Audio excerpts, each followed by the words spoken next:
অসমৰ সকলো জিলাৰ আয়ুক্ত আৰু জ্যেষ্ঠ আৰক্ষী অধীক্ষকসকললৈ অসম চৰকাৰে এক নিৰ্দেশনা জাৰি কৰিছে, যি নিৰ্দেশনাৰ জৰিয়তে বিদেশী ন্যায়াধিকৰণত যিমানবোৰ অবৈধ হিন্দু বাংলাদেশীৰ নাগৰিকত্ব সম্পৰ্কীয় গোচৰ চলি আছে সেই গোচৰসমূহ প্ৰত্যাহাৰ কৰিবৰ কাৰণে এক নিৰ্দেশনা প্ৰেৰণ কৰিছে আৰু তাৰ সমান্তৰালভাৱে নাগৰিকত্ব সংশোধনী আইনৰ সুবিধা লৈ এই অবৈধ হিন্দু বাংলাদেশীসকলে যাতে ভাৰতবৰ্ষৰ নাগৰিকত্ব লাভ কৰিব পাৰে তাৰ কাৰণে উদগনি যোগাবলৈও জ্যেষ্ঠ আৰক্ষী অধীক্ষকসকলক আৰু আয়ুক্তসকলক নিৰ্দেশনা জাৰি কৰা হৈছে। সদৌ অসম ছাত্ৰ সন্থাই অবৈধ হিন্দু বাংলাদেশীৰ নাগৰিকত্ব গোচৰ প্ৰত্যাহাৰ কৰাৰ এই যি নিৰ্দেশনা তাক বিৰোধিতা কৰিছো আৰু কাইলৈ অৰ্থাৎ 8 আগষ্ট তাৰিখে সমগ্ৰ অসমৰ প্ৰতিখন জিলা সদৰত এই নিৰ্দেশনাৰ প্ৰতিলিপি দাহ কৰি ইয়াৰ বিৰুদ্ধে প্ৰতিবাদ সাব্যস্ত কৰা হ'ব। এটা কথা স্পষ্ট, অসমত অবৈধ বিদেশীৰ যিটো জ্বলন্ত সমস্যা তাৰ সমাধান অসম চুক্তিৰ আধাৰত হ'ব লাগিব। অৰ্থাৎ 1971 চনৰ 24 মাৰ্চৰ পূৰ্বে অহা কি হিন্দুৱেই হওক মুছলমানেই হওক অসমত থাকিব আৰু তাৰ পিছত অহা হিন্দুৱেই হওক মুছলমানেই হওক অসমৰ পৰা যাব লাগিব। অসমখনক বিদেশীৰ চৰণীয়া পথাৰ কৰিবলৈ দশক জুৰি যি অপচেষ্টা অব্যাহত আছে সেয়া কোনো কাৰণত মানি লোৱা নহ'ব। হিমন্ত বিশ্ব শৰ্মা চৰকাৰে এনে নিৰ্দেশনা জাৰি কৰাৰ আগতে আচলতে এটা কথা স্পষ্ট কৰা উচিত, যদি নাগৰিকত্ব সংশোধনী আইনখন খিলঞ্জীয়া বিৰোধী নহয়, যদি নাগৰিকত্ব সংশোধনী আইনখন অপকাৰী নহয়, জাতি বিৰোধী নহয়, তেতিয়াহলে উত্তৰ পূৰ্বাঞ্চলৰ ইনাৰ লাইন পাৰ্মিট থকা ৰাজ্যসমূহক ইয়াৰ আওতাৰ পৰা কিয় বাহিৰত ৰখা হৈছে? ষষ্ঠ অনুসূচীৰ এলেকাধীন জেগাসমূহক ইয়াৰ আওতাৰ পৰা কিয় বাহিৰত ৰখা হৈছে? এতিয়া নাগালেণ্ড, মণিপুৰ, মিজোৰাম, অৰুণাচল এই চাৰিখন ৰাজ্য ইনাৰ লাইন পাৰ্মিট আছে কাৰণে কাৰ আওতাৰ পৰা বাহিৰত আছে? ষষ্ঠ অনুসূচীত থকা হিচাপে মেঘালয়ৰ 98% অঞ্চল কাৰ আওতাৰ পৰা বাহিৰত আছে?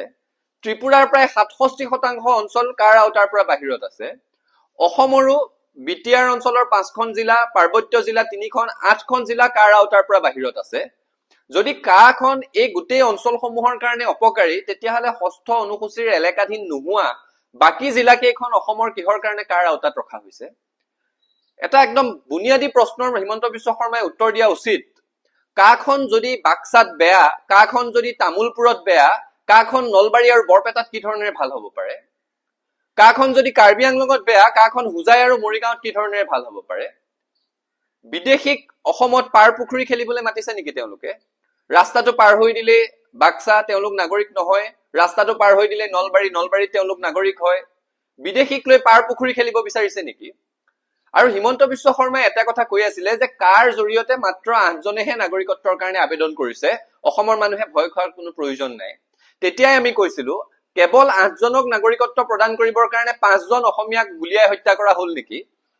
এতিয়া 8জনে নাগৰিকত্বৰ কাৰণে আবেদন কৰিছে, সেই সংখ্যাটো হিমন্ত বিশ্ব শৰ্মাই খুব জোৰকৈ কৈ থাকে। কিন্তু কিমান অবৈধ হিন্দু বাংলাদেশীৰ নাগৰিকত্ব সম্পৰ্কীয় গোচৰ বিদেশী ন্যায়াধিকৰণত চলি আছে সেই সংখ্যাটো তেওঁ ৰাজহুৱা কৰা উচিত। কিমান বিদেশী নাগৰিকৰ গোচৰ প্ৰত্যাহাৰ কৰি কিমান সংখ্যক অবৈধ হিন্দু বাংলাদেশীক নাগৰিকত্ব দিবলৈ বিচাৰিছে সেই সংখ্যাটো তেওঁ ৰাজহুৱা কৰক সাহস আছে যদি। মুঠতে স্পষ্ট কথা, অসমত অবৈধ বিদেশীক হিন্দু মুছলমানৰ নামত ভাগ কৰি কোনো কাৰণত সাম্প্ৰদায়িক মেৰুকৰণৰ ৰাজনীতি কৰিলে মানি লোৱা নহব। বিদেশীৰ কোনো জাতি নাই, বিদেশীৰ ধৰ্ম নাই, বিদেশী। ঐতিহাসিক অসম আন্দোলন, 860 গৰাকী শ্বহীদ আৰু তাৰ পিছত অসম চুক্তিয়ে স্পষ্টভাৱে কৈছে 1971 চনৰ 24 মাৰ্চৰ পিছত অহা কি হিন্দুৱে হওক মুছলমানেই হওক অসমৰ পৰা বহিষ্কাৰ হ'ব লাগিব আৰু ছাত্ৰ সন্থাই অসমত অবৈধ বিদেশী নাগৰিকৰ প্ৰব্ৰজনৰ সমস্যাটোৰ অসম চুক্তিৰ আধাৰত আমি সমাধান হোৱাটো বিচাৰো। এই ধৰণেৰে অসমৰ প্ৰতি যি ৰাজনৈতিক অবিচাৰ, যি বঞ্চনা, যি শোষণ চলি আছে সেই কথা কোনো কাৰণত মানি লোৱা নহব। আমাৰ স্পষ্ট দাবী, যি ধৰণেৰে ইনাৰ লাইন পাৰ্মিট থকা উত্তৰ পূৰ্বাঞ্চলৰ আন ৰাজ্যসমূহক কাৰ আওতাৰ পৰা বাহিৰত ৰখা গৈছে, যি ধৰণেৰে অসমৰ পাৰ্বত্য জিলা 3খন আৰু বিটিআৰৰ 5খন জিলা মুঠ 8খন জিলাক কাৰ আওতাৰ পৰা বাহিৰত ৰখা গৈছে, সেই ধৰণেৰে অসমৰ বাকী অঞ্চলসমূহকো কাৰ আওতাৰ পৰা ৰেহাই দিব লাগে। সমগ্ৰ অসমৰ পৰা উত্তৰ পূৰ্বাঞ্চলৰ পৰা কাখন প্ৰত্যাহাৰ কৰিব লাগে আৰু অসম চুক্তিৰ আধাৰত বিদেশীৰ ধৰ্মৰ ভাগ নকৰাকৈ বিদেশী নাগৰিকৰ সমস্যাৰ সমাধান হ'ব লাগে। 71 চনৰ পূৰ্বে অহা সকলো থাকিব, 71 চনৰ পিছত অহা হিন্দুৱেই হওক মুছলমানেই হওক তেওঁলোকৰ নাম ভোটাৰ তালিকাৰ পৰা কৰ্তন হ'ব লাগিব আৰু তেওঁলোক বহিষ্কাৰ কৰিব লাগিব। স্পষ্ট কথা, এই নিৰ্দেশনা মানি নলওঁ আৰু কাইলৈ অসমৰ প্ৰতিখন জিলা সদৰত অবৈধ হিন্দু বাংলাদেশীৰ নাগৰিকত্ব গোচৰ প্ৰত্যাহাৰৰ নিৰ্দেশনাৰ প্ৰতিলিপি দাহ কৰি ইয়াৰ বিৰুদ্ধে প্ৰতিবাদ সাব্যস্ত কৰা হ'ব।